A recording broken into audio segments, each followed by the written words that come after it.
گرمیوں کی چھٹیاں ختم ہو گئی تھیں اور کالج پھر سے شروع ہو گئے تھے۔ ہم دونوں نے اکٹھے کالج جانا شروع کر دیا تھا۔ ہمارے درمیان جو خلا پیدا ہو چکی تھی وہ آہستہ آہستہ ختم ہو رہی تھی۔ میں نے بھی اس رات کو اپنا وہم سمجھ کر فراموش کر دیا تھا۔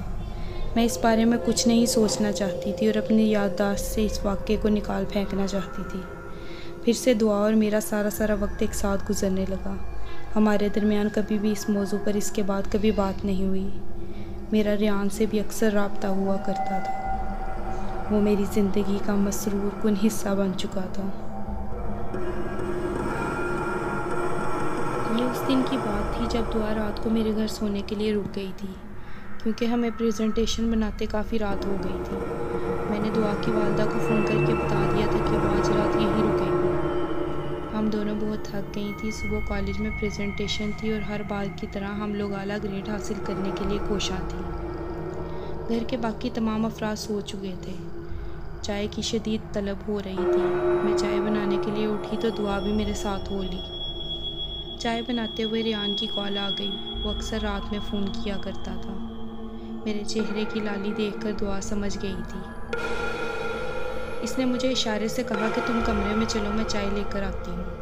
میں کمرے میں آ کر ریان سے باتیں کرنے لگی۔ تقریباً 1 گھنٹہ گزر گیا تھا اور مجھے یہ احساس ہی نہ ہوا کہ دعا چائے بنا کر ابھی تک نہیں آئی۔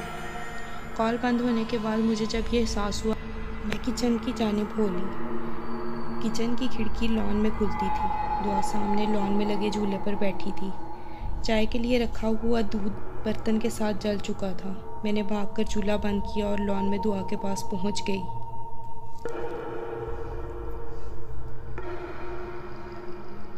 میں خاصی غصے میں تھی۔ میں نے جا کے دعا کے کندھے پہ ہاتھ رکھا۔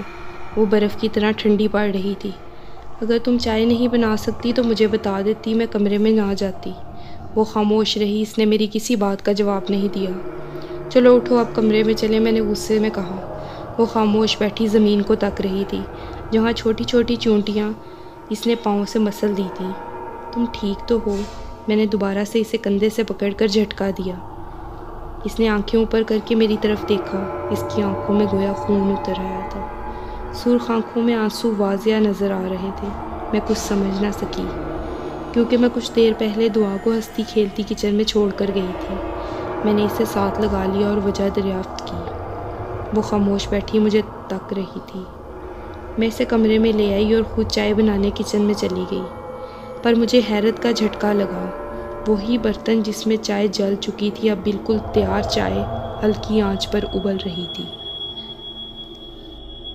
مجھے کچھ سمجھ میں نہیں آ رہا تھا۔ میں نے چائے 2 کپوں میں ڈالی اور کمرے میں لے کے آ گئی۔ میرے آتے تک دعا سو چکی تھی۔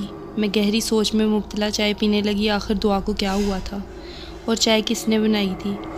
چائے پیتے ہوئے مجھے احساس ہوا کہ اس میں کوئی منفرد ذائقہ ہے۔ یہ دعا کے ہاتھ کی بنی ہوئی ہرگز نہیں ہے۔ میں اس کے ہاتھ کے ذائقے کو پہچانتی تھی۔ میں کچھ اور نہیں سوچنا چاہتی تھی، اس لیے میں لیٹ گئی۔ جو ہی میں لائٹ آف کر کے لیٹی، دروازے پر دستک ہوئی۔ گھر کے تمام افراد سو رہے تھے۔ رات کے 2 بج رہے تھے۔ مجھے سمجھ نہیں آیا کہ اس وقت کون آ سکتا ہے۔ یہ سوچ کر کہ امی جان آنکھ کھلنے پر یہ پوچھنے آئی ہوں گی کہ کسی چیز کی ضرورت تو نہیں، میں دروازہ کھولنے کے لیے اٹھی۔ کمرے کی لائٹ آف تھی۔ میرا کمرہ اوپر والی منزل پہ تھا، جس کے ساتھ میری خود کی بنائی ہوئی چھوٹی سی لائبریری تھی۔ میں نے دروازہ کھولا تو سامنے کوئی بھی نہیں تھا۔ سامنے لائبریری میں سے سرگوشی سنائی دے رہی تھی۔ میں اس طرف چل پڑی اور میں نے دیکھا